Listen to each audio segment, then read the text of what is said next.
నేను అత్తనయ్యా. అత్తవా? ఏడికత్తవు? ఎందుకత్తవు? ఏడికత్తవు? అయ్యో పిల్లగా, నేను మీ అత్తమ్మను అంటాను. ఓ నువ్వు అత్త, కొత్త నెంబర్ చూసుకోలే. ఎవరో అనుకున్నా. నేనే బిడ్డ. నా బిడ్డ మంచిగున్నదా? ఈ బిడ్డకేంది, దుడ్డే మంచిగానే ఉంది. గదంది పిల్లగా, నా బిడ్డను గట్లా అంటున్నావు?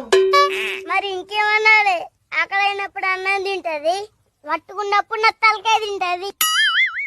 అది గట్లెందుకు ఎత్తది అయ్యా? అది వట్టి అమాయకురాలు, నా లెక్కనే. గట్లనే చెప్పిన గొంతుకే ఓషిల్లు. ఎటకారాలు సాలు గాని ఆపల్లుడు. వెటకారమా? ఏం చేద్దాం, ఎడకబడ్డ పాము కరవకుంటుంటదా? అంతేగా అంతే. Download ShareChat.